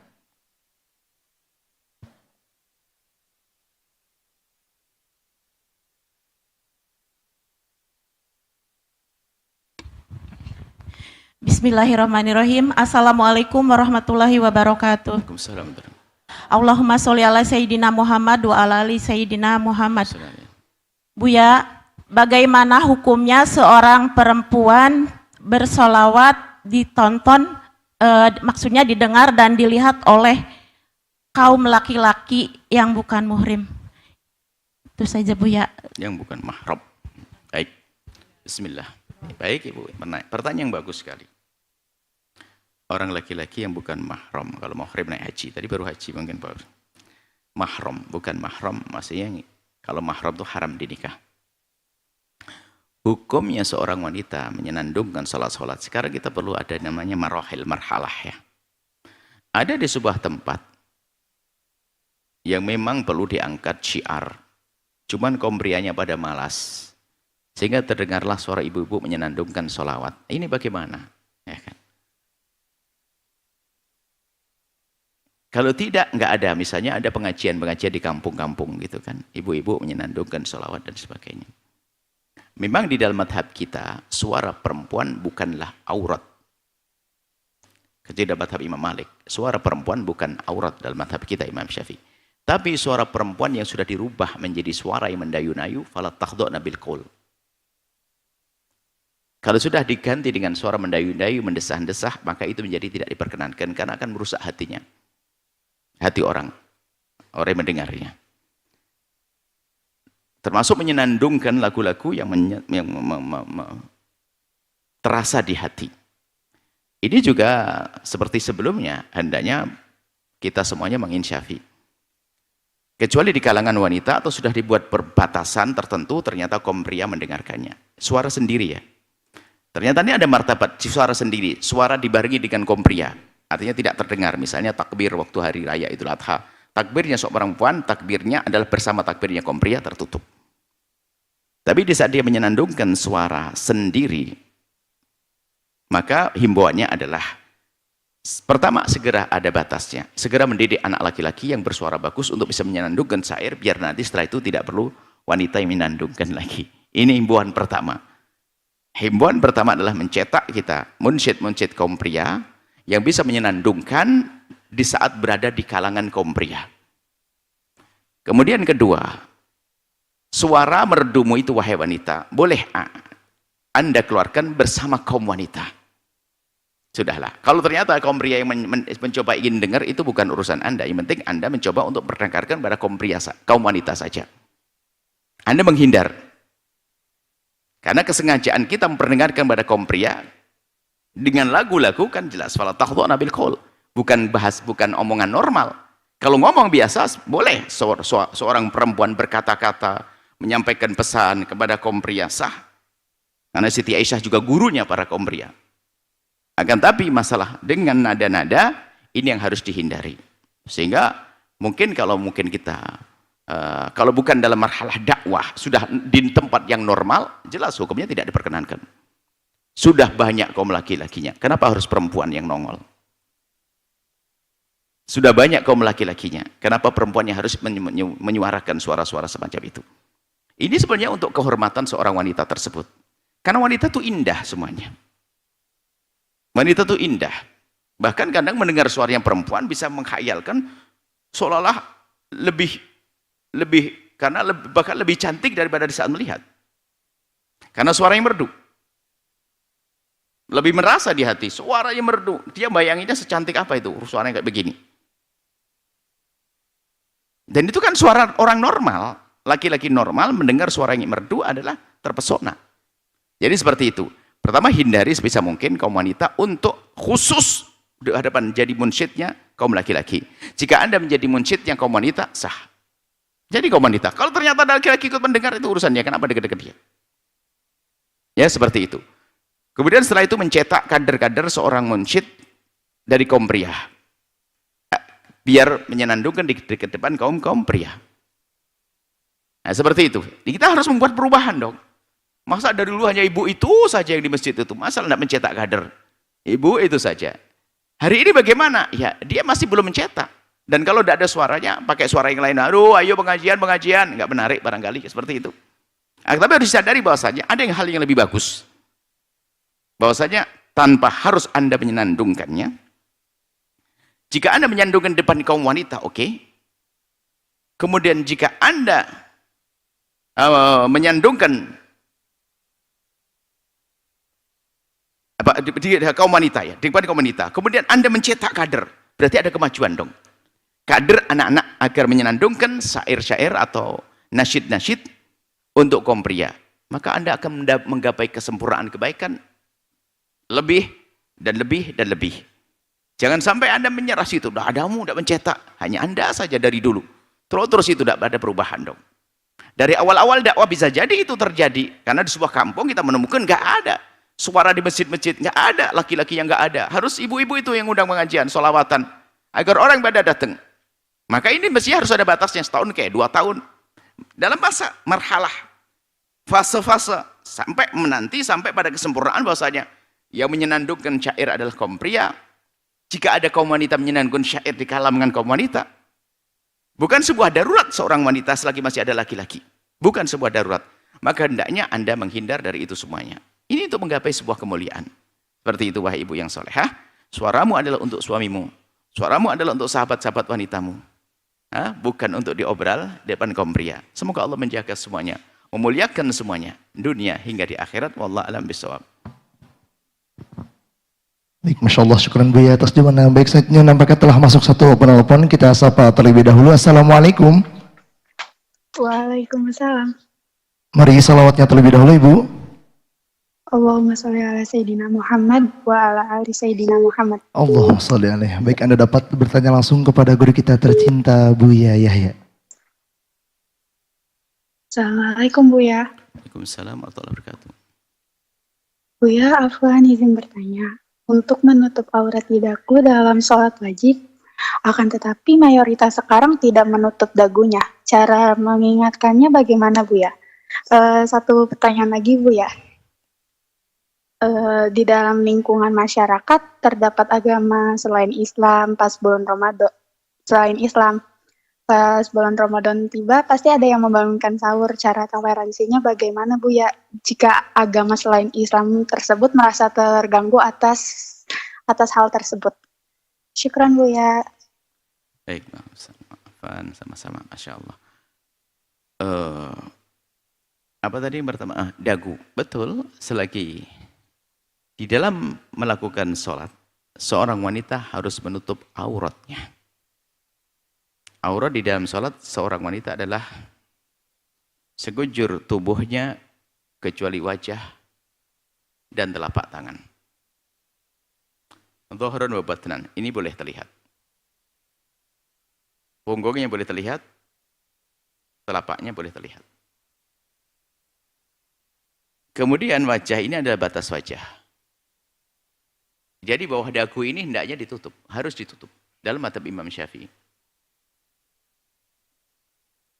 Maka ditutup. Jadi mekena itu harus sedikit menjorok ke depan sini sehingga menutup bagian dagunya. Bukan bagian dagu, bagian bawah dagu. Ya, bagian bawah dagunya ini. Kemudian cara mengingatkannya adalah yang halus, yang indah. Yang halus dan indah. Biasa mengingatkan dengan, bukan biasanya kalau kita mengingatkan adalah kita membuat halakoh, nanti masuk pembahasan menutup aurat, kan nggak sengaja. Kalau langsung Bu begini, khawatir tersinggung nanti. Jadi cerdaslah dalam mengingatkannya. Tentunya di sana ada orang, mungkin waktu Anda umroh dan haji, ada sebagian orang yang tampak sembrono dalam urusan aurat. Akan tapi itu bisa jadi itu karena mereka adalah pengikut mazhab selain dari mazhab Syafi'i misalnya. Mazhab Malik kan sedikit ada keringanan dalam hal-hal semacam itu. Baik, apalagi orang-orang yang mungkin orang tua, orang sepuh itu untuk menjaga auratnya kadang karena enggak sudah tangannya pun enggak kuat untuk mengikat dan sebagainya. Baik, intinya semacam itu Anda harus mengingatkan dengan halus, mengingatkan dengan baik, dengan cara yang lembut, pakai surat, mohon maaf, kasih gambar, atau mengingatkannya pakai mekena, kasih mekena yang begitulah. Mengingatkan ngomong dok, atau mekenanya sudah tahu robek, ditutup susah-susah, ngingetin. Dia akan ngomong, iya mekenamu bagus, mekenaku jelek, kan bisa ngomong gitu. Jadi kalau mengingatkan kita tentunya dengan bermacam-macam cara, ya menjadi sebab orang itu bisa nerima. Adapun yang kedua, jika waktu sahur, membangunkan sahur, kalau di Jawa Barat namanya obrok, kalau di Jawa Timur namanya ronda. Ronda malam-malam itu. Untuk membangunkan. Nah tentunya kita harus menjaga. Paling tidak silaturahmi dulu kepada tetangga yang non-muslim. Minta izin seperti apa. Karena nggak boleh kita mengganggu siapapun. Membangunkan tidak harus pakai rame-rame semacam itu kok. Nah, cuman kadang-kadang ini budaya ini adalah tidak diiringi dengan tarbiyah, dengan pendidikan. Mau tidur sudah dibanguni, obroknya rondanya jam 1. Baru mau tidur dibanguni, jedar.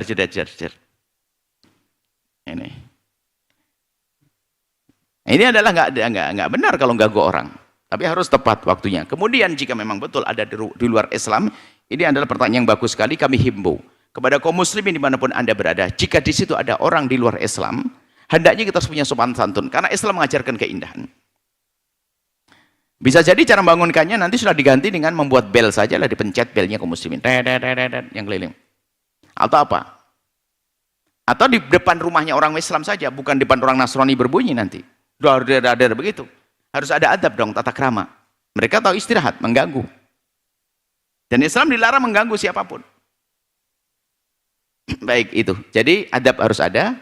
Pertanyaan yang bagus, insya Allah nanti harus suarakan, harus beradab. Mungkin rambu-rambu mengadakan obrok atau ronda, membangunkan orang yang lagi puasa dengan tata krama. Kadang itu mengganggu orang yang Muslim juga. Karena seorang Muslim mengganggu, saya mau tidur sudah dibanguni. Saya sudah ngerti jam 1 belum waktunya sahur sudah dibanguni. Ramai depan rumah, akhirnya dia kesel terus sama orang.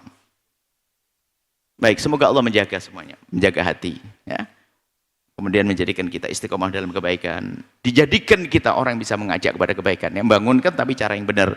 Ngajak kepada kebaikan cara yang benar, bukan mengganggu orang lain. Wallahu a'lam bishawab. Baik, Masya Allah, syukuran Buya atas doanya. Baik, saya akan membacakan pertanyaan yang datangnya dari sosial media untuk pertanyaan kedua, Buya. Assalamualaikum, Buya. Allahumma sholli wa sallim ala sayyidina Muhammad wa alihi wa sahbihi. Afwan izin bertanya. Baru-baru ini ada pernikahan yang viral di media sosial karena mahar yang diberikan berupa sebuah masjid. Apa pandangan Buya mengenai praktik seperti ini dalam syariat Islam? Apakah ada ketentuan khusus dalam menentukan mahar? Dan apakah pemberian mahar berupa masjid dianggap sah atau sesuai dengan ajaran Islam? Syukuran Buya atas jawabannya. Wassalamualaikum warahmatullahi wabarakatuh. Dulu sebelumnya pernah ada mahar pakai hafalan Quran. Mana ada hafalan Quran jadi mahar? Kalau mengajari Al-Quran, iya. Dalam mazhab Syafi'i manfaat boleh, karena mengajarkan ada gaji. Tapi kalau saya hafal Quran jadi mahar, nggak jadi mahar. Hafalan Quran kok jadi mahar? Kan pernah dulu lah, ramai juga. Hafalan Quran jadi mahar. Mahar itu harus ada nilainya. Nah, mahar ada nilainya. Biarpun dalam bentuk manfaat dalam mazhab Syafi'i. Misalnya apa, seorang wanita, aku mau kau nikahi, maharnya apa? Kirim pembantu. Nah, pembantu kan ada manfaatnya. Pembantu gaji. Itu sah, manfaat. Tapi kalau hafalan Quran tidak boleh jadi mahar. Masjid ini bukan untuk sang istri. Masjid kan untuk umum. Mana ada mahar? Mahar dari masjid. Bangun masjid aja udah sama mahar. Tidak ada mahar masjid. Masjid itu syaratnya wakaf dan bukan untuk diwakaf. Untuk kaum muslimin semuanya. Bukan untuk wanita. Dan mahar itu akan dimanfaatkan oleh wanita yang dinikahi. Jadi mahar untuk mereka, manfaat untuk wanita, atau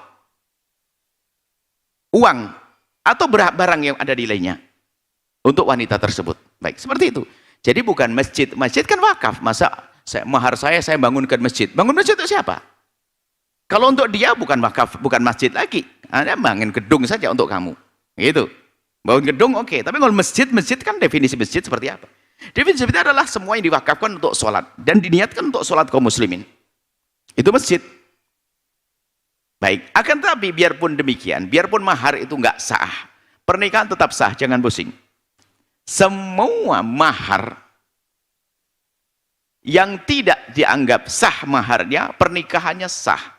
Yang maharnya pakai hafalan Quran, nikahnya sah. Maharnya pakai masjid, nikahnya sah, cuman diganti nami dengan mahar mithil. Jadi tidak dianggap ada. Ya. Karena apa? Itu bukan rukun bagian, tapi wajib. Kalau tidak terpenuhi, tidak sah, tinggal diganti saja. Mahar mithilnya apa? Mahar mithil itu apa? Ditanyakan, bibi, kerabat, saudari wanita tersebut biasanya maharnya berapa sih? Kalau biasanya mahar 100.000, kasih 100.000, selesai. Nah ini, jadi tetap pernikahannya sah, jangan dianggap pernikahan tidak sah. Kalau ini dipahami ya. Tidak sahnya mahar bukan berarti tidak sahnya sebuah pernikahan.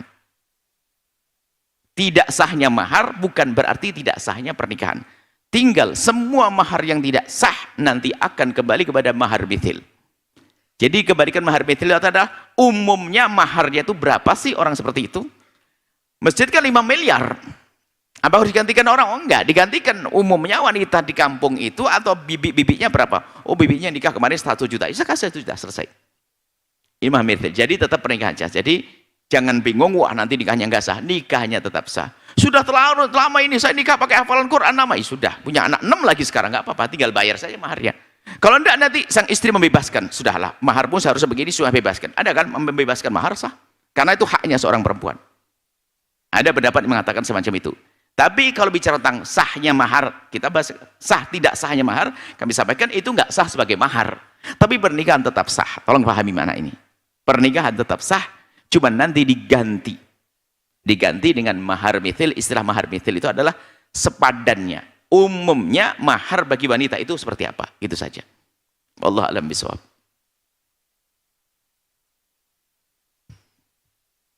Masya Allah, syukran Buya atas jawabannya. Baik Buya, kami akan membacakan pertanyaan yang datangnya dari sosial media untuk pertanyaan ketiga Buya. Assalamualaikum Buya, saya hamba Allah mau bertanya. Istri saya saat ini jadi ibu susu dari anak perempuan orang lain.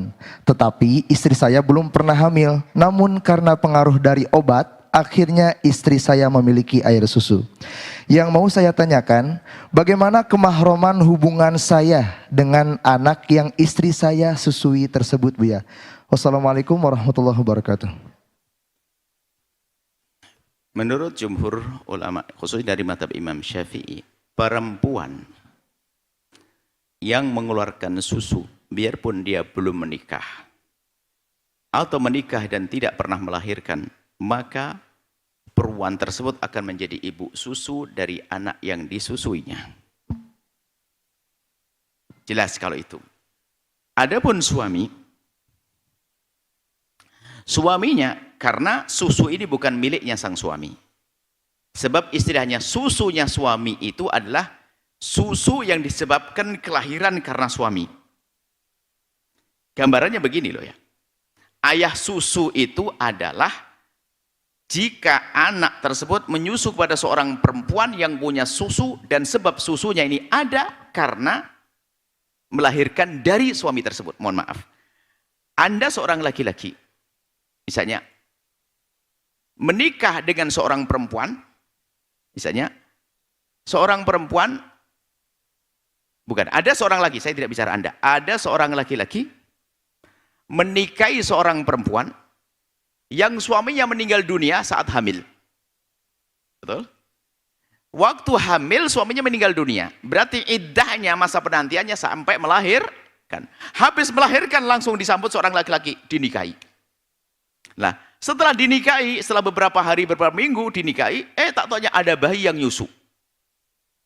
Maka bayi yang nyusu ini adalah anak susuan dari ibu tersebut dan anak susuan daripada mayit yang meninggal. Bukan suami yang menikahinya. Karena apa? Keluarnya susu ini sebabnya bukan dari laki-laki ini. Seperti itu. Jadi yang ditanyakan tadi, istri saya tidak pernah melahirkan dari saya. Belum pernah melahirkan, kemudian dia nyusui, maka anaknya adalah anak susuan sang ibu. Adapun Anda sebagai seorang laki-laki, Anda tidak menjadi ayah susuan bagi dia, bagi anak tersebut. Anak perempuan yang disusui ibu. Cuman Anda ini mahram dengan anak tersebut bukan karena susuan, karena Anda telah menikahi ibu susuannya. Nah ini, jadi seperti tiri. Karena Anda telah menikahi ibu susuannya, maka Anda mahram dengan anak tersebut. Seperti itu. Adapun anak tersebut akan mahram kepada istri Anda, mahram susu, tidak boleh saling menikah. Kemudian dengan anak-anak, dengan bibi-bibi istri Anda, dengan paman istri Anda akan menjadi mahram. Seperti itu ya. Ini adalah yang ada di dalam jumhur ulama adalah tidak. Ayah Anda tidak menjadi ayah susuan. Tapi Anda menjadi semacam ayah tiri. Tetap mahram. Mahramnya bukan karena susuan. Mahramnya Anda karena Anda menjadi ayah tirinya. Tiri melalui susuan. Sama. Jadi kalau Anda menikah dengan seorang perempuan. Anda menikah seorang perempuan, ternyata di situ ada 1000 wanita. Anak-anak kecil disusui oleh istri Anda. Maka itu semua anak Anda. Seperti anak tiri. Itulah. Itu saja insyaallah. Semoga Allah memberikan pemahamannya benar. Wallahu a'lam bishawab. Masya Allah, syukran Buya atas jawabannya. Baik Buya, kami akan membacakan kembali pertanyaan yang datangnya dari sosial media. Untuk pertanyaan keempat, Assalamualaikum warahmatullahi wabarakatuh. Assalamualaikum. Izin bertanya Buya, suami saya baik sekali, sangat lembut dan sangat mencintai dan menyayangi saya. Saking sayangnya dia tak bisa melakukan hubungan suami istri dengan saya. Saya harus bagaimana? Saya takut akan karma. Jikalau saya meninggalkan suami saya yang baik itu, saya tidak akan menemukan pasangan sebaik dia lagi. Tapi di satu sisi ada kebutuhan batin yang sangat menyiksa. Ia mengizinkan saya untuk memuaskan diri saya sendiri lewat film-film, mohon maaf Bu ya. Tapi saya selalu menangis. Saya merasa kenapa saya punya suami tapi saya harus memuaskan diri saya dengan film-film. Saya lelah. Udah 2 tahun saya menikah, selama itu suami saya tidak bisa memberikan nafkah batin Bu ya. Syukron Bu ya atas jawabannya. Assalamualaikum warahmatullahi wabarakatuh. Assalamualaikum warahmatullahi wabarakatuh. Selagi Anda tidak berbuat dolim, Anda tidak akan dosa. Dan tidak ada istilah karma dalam Islam. Islam jangan bicara karma. Orang buat dolim akan dapat hukuman dari Allah. Bukan istilah karma. Baik, Anda, jika, gini loh ya, bagi seorang laki-laki, mohon maaf, jika Anda tidak bisa memuaskan istri Anda, tentu boleh lihat karena apa ini. Karena apa? Kalau memang dia sebenarnya normal, ya nggak mungkin. Masa ada istrinya yang sangat baik seperti itu kemudian tidak digauli. Mungkin dia punya masalah, apa impotensi dan lain sebagainya. Aneh. Bagi seorang pria yang punya permasalahan semacam ini, hendaknya kompak dengan istri untuk, mohon maaf, terapi, berobat dan seterusnya. Yang kadang itu laki-laki semacam ini malas berobat. Dan malas berusaha, padahal mungkin saja bisa sembuh dengan terapi. Kita menemukan ada beberapa orang malas berobat. Istri yang menerima asalkan mau berobat dan sebagainya. Setelah berobat kan berusaha. Tapi kalau tanpa ada keinginan berobat, kalau Anda normal, Anda dolim. Anda normal, tidak mau menggauli istri, dolim benar. Dolim benar. Seorang laki-laki, dia mampu menggauli, apalagi na'udzubillah, malah melakukan cari kesenangan sendiri, seperti istrinya suruh cari kesenangan sendiri, dosa di rumah tangga itu. Dosa di rumah tangga. Mungkin laki-laki tersebut, pria tersebut adalah tidak mampu menggauli istrinya karena satu hal, maka perlu terapi, berobat. Di samping itu sambil berusaha. Nah, dalam usaha menyenangkan istri itu tidak harus dengan itu. Mohon maaf. Seorang laki-laki, seorang istri, mohon maaf, jika mencari kesenangan dengan cara yang semacam itu bahaya sekali bagi wanita tersebut. Sehingga fantasinya nanti dengan laki-laki, na'udzubillah, suatu ketika mungkin bisa terperosok dalam zina. Bahaya seorang yang tampak solehah sekalipun kalau biasa nonton film-film kotor, dia kena fantasi-fantasi liar sehingga dia mencari yang tidak pernah dimiliki. Na'udzubillah, akhirnya melakukan zina dengan mudah. Itu bahayanya tontonan. Maka Anda telah masuk dalam wilayah yang sangat bahaya dengan nonton hal-hal semacam itu. Seorang suami yang tidak mampu dengan alat yang menyenangkan istrinya, akan tapi dia bisa menyenangkan, mohon maaf, dengan tangannya dan sebagainya. Seorang wanita yang mencari kepuasan dengan anggota tubuh suami, apakah tangan suami dan yang lainnya adalah tidak dosa. Tapi kalau dengan fantasi dengan tontonan, Anda melakukan dosa. Dan itu bahaya kepada mental Anda. Mental Anda. Dan bisa jadi suaminya juga punya kebiasaan nonton sehingga menjadi tidak senang dengan perempuan karena dia fantasi kemudian nanti semua segala macam, akhirnya dia lebih senang dengan yang praktis sehingga tidak senang. Naudzubillah, karena sudah rusak mentalnya, bisa jadi semacam itu. Maka himbauan kami, Anda bicara baik-baik. Bertanya, kenapa Abang? Yang jelas Anda tidak lagi boleh mengikuti untuk nonton itu. Itu bahaya di mental Anda. Bahaya di akhlak Anda. Jelas harga mati tidak boleh itu. Sekarang Anda perlu bertanya kepada sang suami, kenapa Abang tidak mau melakukan? Tanya baik-baik. Kalau Anda tidak bisa bertanya langsung, pakai surat, suruh menjawab. Dan katakan bahasanya, kalau Abang tidak bisa menyenangkan dengan alat Abang, cukup dengan kelehan Abang, suruh perdengarkan suara ini kepada beliau. Dengan tangannya dan sebagainya. Yang penting ada usaha. Sebab kita menemukan ada laki-laki punya masalah begini, gak pernah mau usaha, nyentuh istri pun gak mau. Ini kan menyiksa. Kan bisa saya menyentuh dengan tangannya dan seterusnya sampai sang istri itu puas. Bisa saja dengan ini, akan tapi ada sebagian orang yang tidak ada kemauan untuk berbenah. Baik, setelah kenyataannya memang tidak bisa, maka lebih baik daripada Anda harus melakukan keharaman itu bahaya pada diri Anda, maka Anda minta pisah dan tidak dosa. Dan Anda akan dapatkan insya Allah laki-laki yang baik setelah itu. Nah, karena dosa nggak boleh dibiarkan terus dalam kehidupan rumah tangga.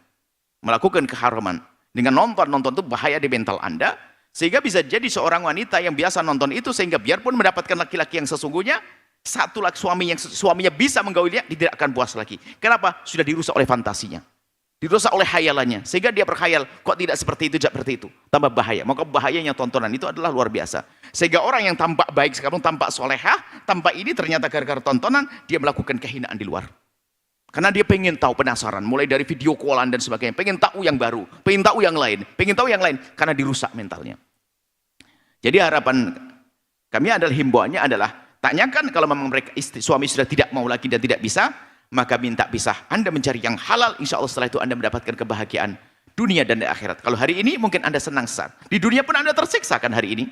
Setelah melakukan keharaman itu Anda tersiksa, belum lagi nanti di akhirat.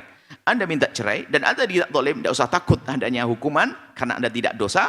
Setelah itu Anda menikah, insya Allah mendapatkan suami yang baik, yang soleh. Dan hati-hati, hentikan tontonan itu. Jangan mau harga mati, tidak boleh. Karena itu merusak diri Anda, merusak moral Anda di masa yang akan datang. Wallahu a'lam bishawab. Baik, Masya Allah, syukuran Buya atas jawabannya. Baik Buya, nampaknya dikarenakan waktu bisa ditutup dengan pengumuman dan doa keberkahan. Hadiri dan syiarkan Maulid Akbar di Al-Bahjah Buyut 1496. Hari Ahad 29 Jamatil Ula 1 Desember.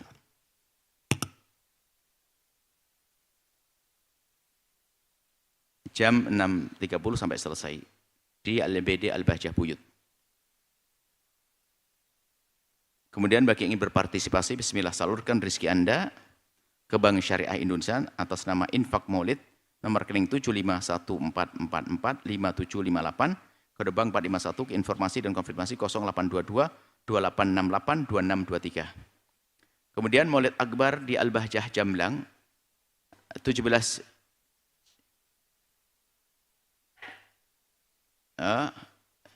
Jamadil Akhirah 1446 atau 15 Desember 2024 sama jam 7 sampai selesai.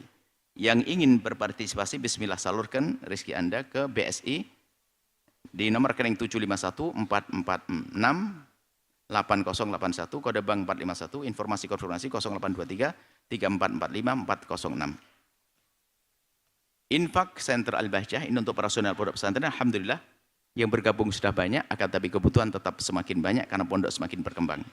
Langsung saja ke BSI nomor rekening 7200420092 atau 7400730033 atas nama Ihsan Al-Bahjah, kode bank 451. Atau langsung ke website lesalbahjah.org, informasi dan konfirmasi 085311222225. Kemudian program Ruang Tua Asuh Santri Berpotensi, calon untuk mencetak ulama, anak-anak berbakat, bismillah. Ayo bergabunglah Anda, khususnya Anda yang tidak punya anak. Atau punya anak badung dan bandel. Atau Anda ingin punya anak di akhirat yang banyak, ayo bergabung langsung menjadi orang tua asuh di santri kader ini ke BSI. Langsung ke BSI nomor rekening 77755500052 atas nama orang tua asuh Al-Bahjah, kode bank 451.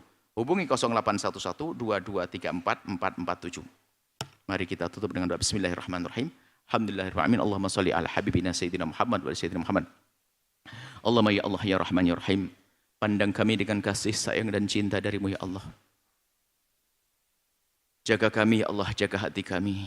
Jaga mata kami, jaga telinga kami, jaga lisan kami, jaga syahwat kami. Ya Allah, jauhkan kami dari yang kau haramkan, jauhkan kami dari yang kau murkai, cukupkan kami dengan yang halal darimu ya Allah. Cukupkan kami dengan yang halal darimu ya Allah. Halal di mata kami, halal di telinga kami, halal di lisan kami, halal di anggota tubuh kami, halal di syahwat kami ya Allah. Ampuni ya Allah kami ya Allah. Ampuni orang tua kami dan guru-guru kami, berikan kasih sayangmu kepada mereka. Ya Allah, dosa kami sangat banyak yang kami tidak akan mampu untuk menghitung satu demi satu, akan tapi Engkau Maha tahu ya Allah. Ampuni dosa kami yang sangat banyak yang kami tidak akan mampu menghitungnya ya Allah. Ya Allah, sungguh Engkau Maha tahu ya Allah. Ampuni dosa kami, jangan sisakan sedikit pun dari dosa-dosa itu ya Allah.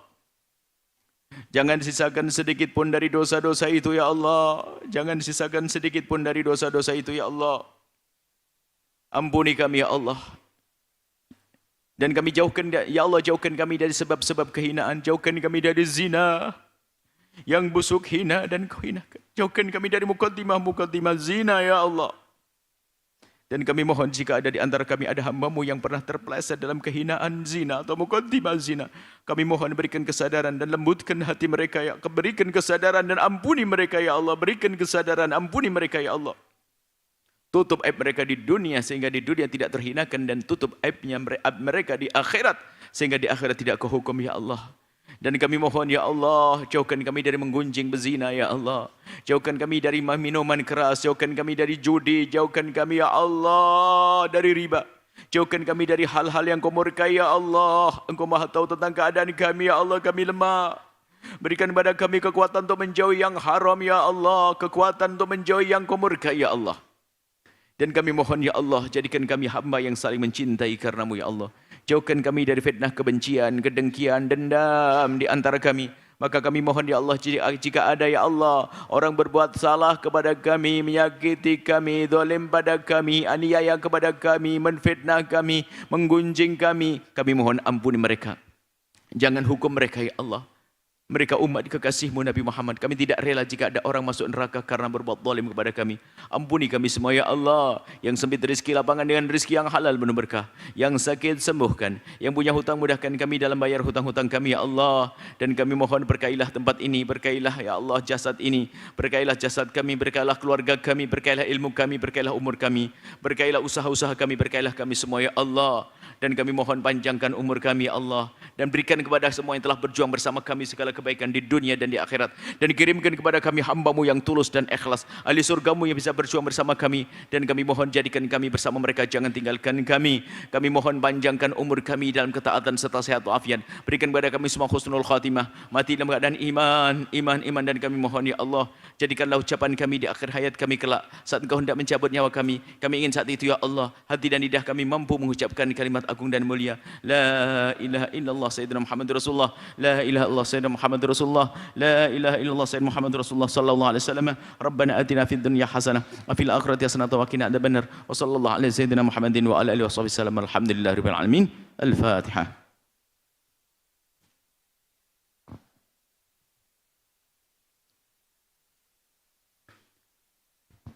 Makasih, mohon maaf dan mohon doa selalu wabillahi taufik hidayah. Assalamualaikum warahmatullahi wabarakatuh. Waalaikumsalam warahmatullahi wabarakatuh. Syukran jazilan kami haturkan kepada guru kita tercinta Buya Yahya. Baik hadirin jemaah serta pemirsa Al-Bahjah TV dan pendengar setia Radio Network dimanapun Anda berada. Demikianlah majelis kita pada kesempatan kali ini dan jangan lupa tetaplah istiqomah untuk mengikuti program lainnya dalam program kajian kitab Al-Hikam yang rutin diselenggarakan setiap Senin malam Selasa di Masjid Raya At-Taqwa Kota Cirebon, disiarkan langsung oleh Al-Bahjah TV dan Radio Network. Sebuah program yang akan menjelaskan mengenai kitab dari Imam Ibn Athaillah As-Sakandari.